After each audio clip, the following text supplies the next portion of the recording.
በምንወደው ሰው መጎዳት ወይም በምንወደው ነገር መጎዳት አሁን ላይ በጣም የተለመደ ነገር ሆኖ መጥቷል።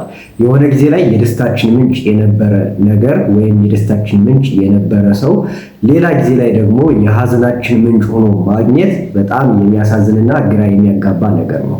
በምንወድበት ጊዜ ራሳችንን የመከላከል አቅማችን ይቀንሳል። ይህ ራሳችንን የመከላከል አቅም መቀነስ ደግሞ ለወደድነው ሰው ወይም ለወደድነው ነገር እኛን የመጉዳት አቅም ይሰጠዋል።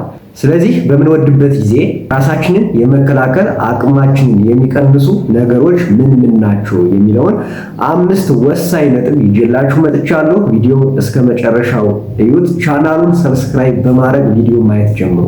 እባካችሁ የእናንተ አንድ ሰብስክሪፕሽን ለኔ ትልቅ ሳፖርት ነውና ሰብስክራይብ በማድረግ ቪዲዮውን ማየት ጀምሩልኝ።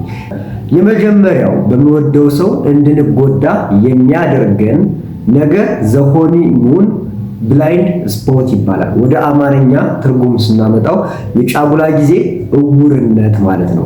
ይህ ዘሆኒሙን ብላይንድ ስፖት ወይም የጫጉላ ጊዜ እውርነት የሚባለው በምንወዳቸው ሰዎች ወይም በምንወደው ነገር እንድንጎዳ የሚያደርገን እንዴት ነው መሰላችሁ? አእምሯችን አዲስ ሰው ባየ ጊዜ ወይም አዲስ ሰው ባገኘን ጊዜ አዲስ ፍቅረኛ ሊሆን ይችላል፣ አዲስ ጓደኛ ሊሆን ይችላል፣ ወይም አዲስ ልማድ በለመድን ጊዜ አስደናቂ ስሜት ሊሰጥን የሚችል ኬሚካሎችን ማመንጨት ይጀምራል። ልክ እንደ ዶፓሚን አይነት ኬሚካሎች ማለት ነው።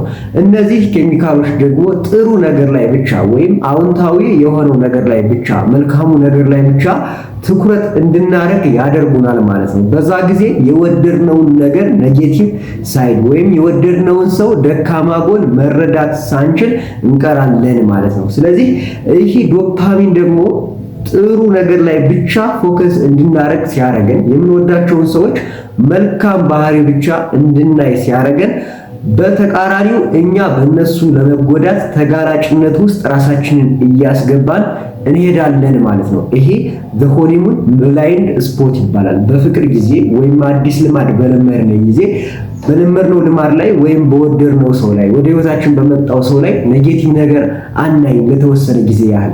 በቃ መልካሙ ነገር ላይ ብቻ፣ ደስታ እየሰጠን ያለው ነገር ላይ ብቻ ትኩረት እናደርጋለን። ይሄ እንድንጎዳ ያደርገናል ማለት ነው። ሁለተኛው በወደድነው ሰው እንድንጎዳ የሚያደርገው ነገር ግራጁዋል ኢሮዥን ኦፍ ባውንደሪስ ይባላል። ቀስ በቀስ ድንበሮቻችን እየተሸረሸሩ መምጣት ማለት ነው። ወይም በምንወደው ሰው ቀስ በቀስ ክብራችን ሲነካ እንደ ይቅርታ ማድረግ ማለት ነው። ምን ማለት ነው? ቀስ በቀስ የሆነ ሰው የሚወዳችሁ ሰው ወይም የሆነ ልማድ እናንተ ላይ ተጽዕኖ እያሳደረባችሁ ክብራችሁን እየነካችሁ መሄድ ይጀምራል። ለምሳሌ የሚወዳችሁ ሰው ቀልድ በሚመስል መንገድ የእናንተን ክብር የሚነኩ ቃላቶች መጠቀም ይጀምራሉ። ስለዚህ ካለን ፍቅር የተነሳ ጸጥ ለበለው፣ ኮመንት አላርገው፣ ልተወው ብለን ራሳችንን ክብራችንን ቀስ በቀስ ማስነካት እንጀምራለን ማለት ነው። በግልጽ በእኔና በአንተ መካከል እንደዚህ አይነት ኮሚኒኬሽን መኖር የለበትም፣ ወይም ደግሞ በእኔና በአንቺ መካከል እንደዚህ አይነት ንግግር መኖር የለበትም ማለት እየተቻለ ቀልድ በሚመስል መንገድ ኔጌቲቭ የሆነ ነገር መናገር ሲጀምሩ፣ ክብራችንን መንካት ሲጀምሩ፣ ስለ ፍቅራችን ብለን ወይም የለመድነው ልማድ ስለሚሰጠን ደስታ ብለን ቸላ ማለት እንጀምራለን ማለት ነው። ወይም ለምሳሌ ልማድ ያለበት ሰው፣ ሱስ ያለበት ሰው መጠጣቱ ከሰው ጋር እያጋጨው ሲመጣ፣ ማጨሱ፣ መቃሙ ጥርሱን እያበላሸው፣ አይኑን እያበላሸው፣ ልብሶችን እያቆሸሸ፣ ለራሱ ዴንታሊስ እያደረገው ሲመጣ ክብሩን እያስነካ መምጣት ማለት ነው።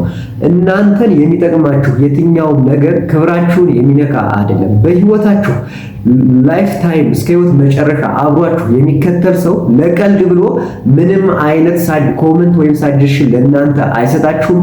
ለእናንተን የሚነካ ክብራችሁን የሚሸረሽር ነገር በፍጹም አይናገራችሁም።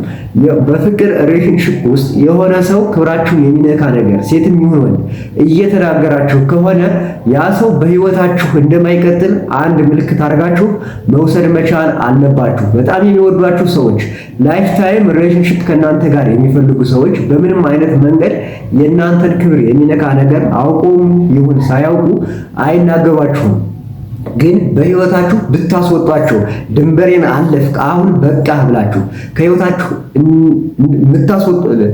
ልታስወጧቸው የምትችሏቸው አይነት ሰዎች ግን ቢወጡ ግድ ስለማይሰጣቸው ባገኙት አጋጣሚ የእናንተን ክብር ቀልድ በሚመስል መንገድ ሊነኳችሁ ይችላሉ ማለት ነው። ይህ ነገር የሚገባችሁ መቼ ነው?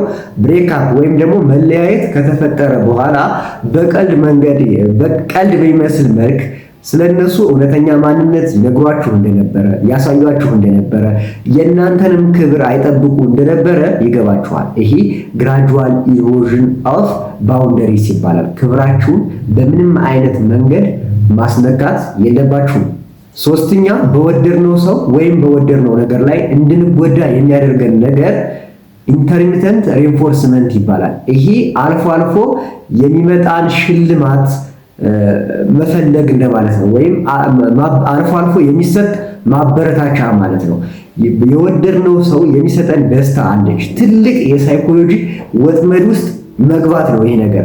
ኢንተርሚተንት ሪንፎርስመንት ማለት ትልቅ የሳይኮሎጂ ወጥመድ ነው። ትልቅ የስነ አእምሮ ወጥመድ ነው። የወደድነው ሰው የሚሰጠን ደስታ አለች። ለምሳሌ ፍቅር እንደተጀመረ በሳምንታት ውስጥ ወይም በቀናት ውስጥ ለምሳሌ ቁርስ በላሽ፣ ምሳ በላሽ፣ ተነሳህ፣ እንዴት ነህ፣ የት ነሽ ምናምን የሚሉ አይነት የሆነ ሰው ለእናንተ እየኖረ አይነት እንዲሰማችሁ የሚፈጥርባችሁ ተጽዕኖ አለች። ወይም ደግሞ ወዳለሁ፣ ወድሻለሁ የሚሉ የፍቅር ቃላቶች። ሌላ ሰዎች ቃላትን አንቆለጳጵሰው የእናንተን ደስታ እንዲሰማችሁ የሚያደርጉበት መንገድ አለ። ያችን የደስታ ስሜት ብቻ ስለምትፈልጓት እየተጎዳችሁ መቀጠል ትፈልጋላችሁ። ልክ ምንድነው ሰዎች ሁል ጊዜ አይጎዷችሁም። አልፎ አልፎ አሪፍ ነገር ይነግሯችኋል። ስጦታ ሊሰጧችሁ ይችላሉ። አብሯችሁ ጊዜ ሊያሳልፉ ይችላሉ። የደስታ ስሜት እንዲሰማችሁ የሚያደርግ ነገር አልፎ አልፎ ያደርጉላችኋል። ስለዚህ እችን ደስታ ከመፈለግ ደስታ እንዳትቀር ከመፈለጋችሁ የተነሳ አብዛኛውን ጊዜ በጉዳት ውስጥ ሆናችሁ ታልፉታላችሁ ማለት ነው። ለምሳሌ ሳምንታትና ወራትን የሆነ ሰው ጎድቷችሁ አስከፍቷችሁ በየቀኑ እየረበሻችሁ በቴክስትም ይሁን በስልክም ይሁን ትንሽ አሪፍ ወሬ ካወራችሁ በኋላ እናንተን የሚረብሽ ነገር ተናግሯችሁ ወይም አድርጓችሁ ከዛ ግን የሆነ ቀን ላይ ወደ ህይወታችሁ መጥቶ ስለሚያስደስታችሁ አሪፍ ነገር ስለሚነግራችሁ አሪፍ ቴክስት ዊሽ አድርጎ ስለሚልክላችሁ በአሪፍ ቃላት ስለሚያወራችሁ ወይም ስጦታ ምናምን ስለሚሰጣችሁ እችን ሪንፎርስመንት የምትባለዋል አሪፏን ነገር ለማግኘት ደስታዋን ለማግኘት ብላችሁ አልፎ የምትመጣዋን ደስታ ለማግኘት ብላችሁ አብዛኛውን ጊዜ በጉዳት የምታሳልፉ ሰዎች አላችሁ ማለት ነው። ይሄ ኢንተርሚተንት ሪንፎርስመንት ይባላል። የሆነ ጊዜ የተሰጠንን ደስታ በመፈለግ ምክንያት በፍቅር ውስጥ ዋጋ መክፈል ወይም በምንወደው ሰው መጎዳት ወይም ደግሞ በምንወደው የሆነ ልማድ መጎዳት ነው። ለምሳሌ የሚያጨስ ሰው ወይም የሚቅም ሰው ጊዜውን የሚያሳልፍበት የሆነ ነገር በመኖሩ ምክንያት እዛ ሄዶ የሚዝናናባቸው ቀልዶችና ሰዎች በመኖራቸው ምክንያት ወይም በማጨሱ በመቃሙና በመጠጣቱ እየተደሰተ ከሆነ እነዚህ ነገሮች የሚሰጡትን ደስታ ምክንያት በማድረግ እንግዲህ መጠጣት የሚያመጣውን ጉዳት፣ ማጨስ የሚያመጣውን ጉዳት፣ መቃም የሚያመጣውን ጉዳት በፍቃደኝነት ይቀበላል ማለት ነው። ይሄ በምትወዱት ነገር እንድትጎዱ ያደርጋችኋል። አራተኛው በምንወደው ነገር እንድንጎዳ የሚያደርገን ነገር the sunk cost fallacy ይባላል። the sunk cost fallacy ማለት የባከነ ጊዜ ወይም የባከነን ወጪ መቁጠር ነው።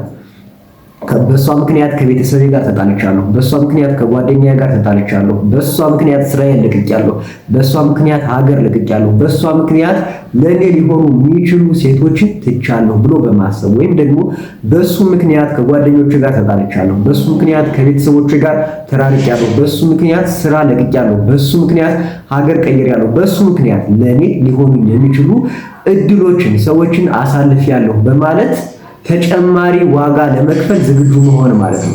ባለፈው ጊዜ የከፈላችሁለትን ዋጋ በመቁጠር አሁን እየተጎዳችሁ ለመቀጠል ፍቃደኛ መሆን በምትወዱት ሰው ወይም በምትወዱት ነገር እንድትጎዱ ያደርጋችኋል።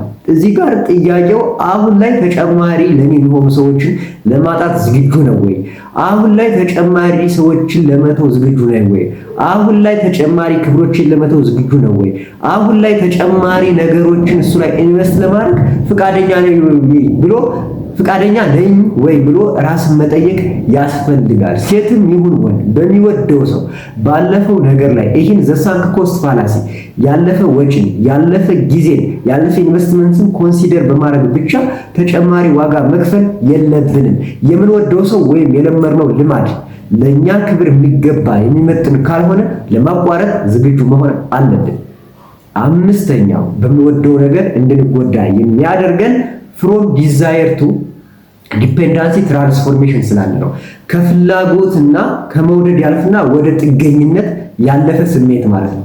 የሆነ ነገር ማድረጋችን ስለምንወደው መሆኑ ያቆምና አእምሯችን ያን ነገር ስለለመደው መሆን ይጀምራል። ይሄ ነው ዲዛየር ቱ ዲፔንዳንሲ ማለት። ከፍላጎት ወይም ከመውደድ ወደ ጥገኝነት እንተላለፋለን። ለምሳሌ የሆነ ጊዜ ላይ መጀመሪያ ላይ ለሰዎች የምትደውል ስለምትወዳቸው ነበረ። ለምሳሌ ፍቅረኛን ስለምትወዳት ወይም ፍቅረኛሽን ስለምትወጁ ትደውይለታለሽ። የሆነ ጊዜ ላይ ግን ስለምትወጁ የምትደውይበትን ሰዓት አእምሮሽ ይለምደውና አሁን ለዛ ሰዓት አእምሮሽ ጥገኛ ስለሆነ ባትወጂው መደወል ይጀምራል ማለት ነው። እየጎዳሽ እየተበደልሽ አሁንም በዛ ሰዓት ስልክ መደወል ትፈልጊያለሽ። አሁንም በዛ ሰዓት ልጁን ማግኘት ትፈልጊያለሽ። አሁንም በዛ ሰዓት ቴክስት ማድረግ ትፈልጊያለሽ። ይህ ምንድነው? ከመውደድ ወደ ጥገኝነት አእምሯችን ስለሚሸጋገር ነው። መጀመሪያ ስለምንወደው ነበር ቴክስት የምናደርግ፣ መጀመሪያ ስለምንወደው ነበር የምንደውል፣ መጀመሪያ ስለምንወደው ነበር የምናገኘው። አሁን ግን አእምሯችን ያን ሰዓት ያን ልማድ ጥገኛ ይሆንበታል። ልብሽ ውስጥ ፍቅር ሳይኖር ወይም ልብሽ ውስጥ ፍቅር ሳይኖር መደወል እንዳለብህ፣ ቴክስት ማድረግ እንዳለብህ ወይም ደግሞ ማግኘት እንዳለብህ ይሰማል። ስለዚህ እነዚህ 5 ነገሮች በምንወደው ነገር ላይ ተጠቂ እንድንሆን ያደርጉናል ማለት ነው። እነዚህ 5ቱም ነገሮች የመካድ ስሜት እንዲሰማን ያደርጉናል። እውነታው ግን መካዳችን ብቻ ሳይሆን የኛን የውሳኔ ሰጭነት አቅም ማነስን ጭምር ያሳያል። 5ቱን የምንጎዳበትን መንገድ ካየን ታዲያ እነዚህ ነገሮች እንዳንጎዳ በምንወደው ሰው ላይ ወይም በምንወደው ነገር ላይ እንዳንጎዳ የሚያደርጉ ነገሮችን ማወቅ አስፈላጊ ነው። ይህን ደግሞ በቀጣይ ሳምንት ይዤላችሁ እመጣለሁ። እስከዛው ድረስ ደህና ሰንብቱልኝ። ፕሊዝ ቻናሉን ሰብስክራይብ በማድረግ አበረታቱ። ይመቻችሁ።